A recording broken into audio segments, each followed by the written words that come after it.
talk to them about being like a group of junkies who've relapsed, going, listen, man, I just need some liquidity, you know what I'm saying? I just ran into some bad subprime, you know? We just had complex formulas. We just didn't factor in greed and panic, you know? I just need $805 billion by Tuesday. Yeah, no, seriously. No, I would not screw you again. This is the late, great comedian Robin Williams on the banking industry.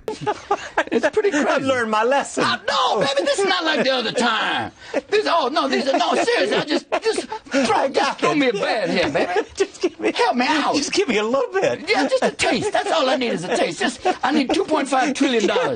I'll pay you back. Get me through 1 week. Yeah, it's like they're going to print out a new $20 bill. The new Geithner $20 bill will be, instead of "In God We Trust," it'll just say "Trust me," and it'll be the little man from Monopoly going like this. This clip has made the rounds again via his thoughts on the 2008 financial crisis. So the wage report in entitlement spending, which is which is most of the federal spending is entitlements. That's like the big one to eliminate, because that's the sort of $500 billion, maybe $700 billion a year. That is also a mechanism by which the Democrats attract and retain illegal immigrants by essentially paying them to come here, and then turning them into voters. Yes. So this is why the Democrats are so upset about the situation. Aside from, as Bill Burr would put it, his laminated face and hair plugs, Elon Musk is spewing nonsense here, while he, along with Donald Trump, are intentionally tanking the economy, in my opinion. I think we're really, what we're adding here is caring and competence. And there's a massive amount of fraud of basically people submitting Social Security numbers for Social Security benefits, unemployment, Small Business Administration loans, and medical, where those are fake Social Security numbers, or they've stolen somebody else's Social Security number, and we're trying to put a stop to all of that. And that's the number which is estimated to be on the order of 10% of federal expenditures, which is half a trillion dollars. It's a huge number. Yeah. Hey guys, quick break in the action. I have a new show coming out called The Rick Strom Show. It is going to be awesome. I'm interviewing musicians, athletes, producers, writers, journalists, authors, sports doctors. Go check it out at youtube.com/@TheRickStrom Show. Also be sure to throw me a follow on Instagram, Threads, Blue Sky. It can all be found in the description box below. Thank you. Let's be clear, starting with Shoykat Chakrabarti, a former aide to New York Congresswoman, member of the Squad, progressive, Alexandria Ocasio-Cortez. He is running to unseat Nancy Pelosi. And by the way, you should absolutely vote for him if you have a vote in the race.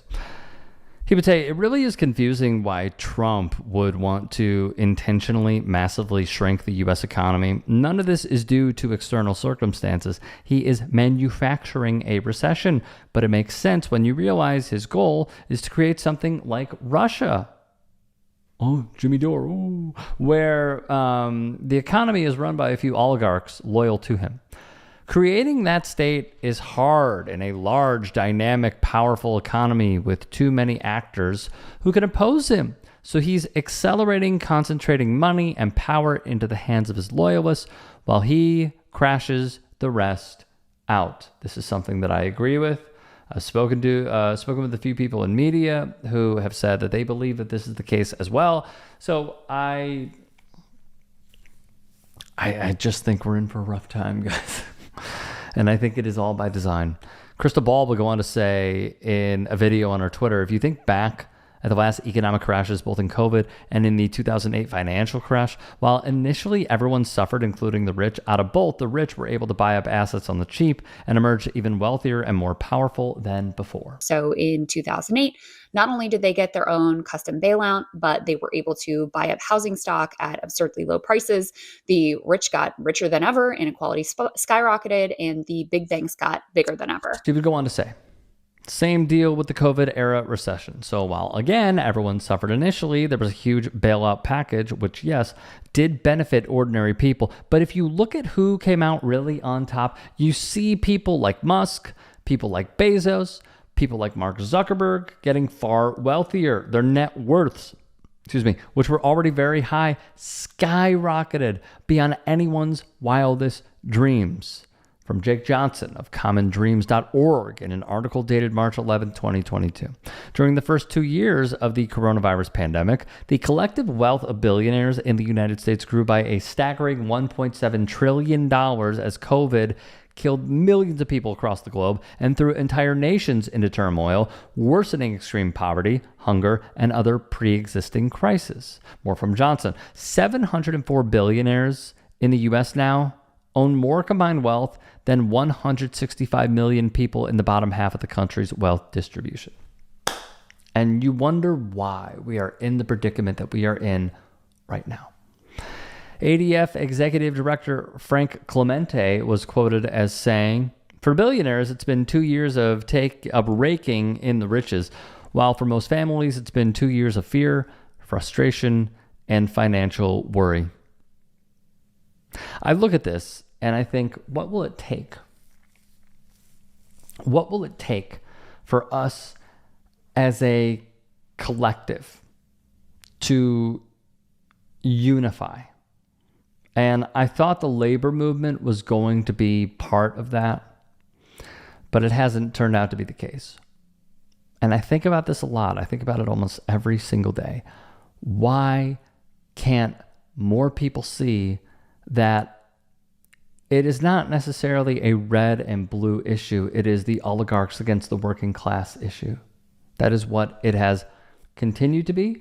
That is what it will remain to be until we find some common ground on this, until we organize, until it is community driven, and until we vote in people who will actually serve us instead of the culture wars. The culture wars do not matter in the grand scheme when your Social Security is cut, when your Medicare is cut, when your Medicaid is cut, when you can't afford your rent, when you have to sell off all your assets and downsize your home, when you cannot afford gas, when you cannot afford groceries, as those who run, for example, Kroger and other places, Whole Foods, continue raising the prices of goods that should not be raised. Did anybody see that video from the, Redbook, the Chinese app, where they are showing how much groceries are?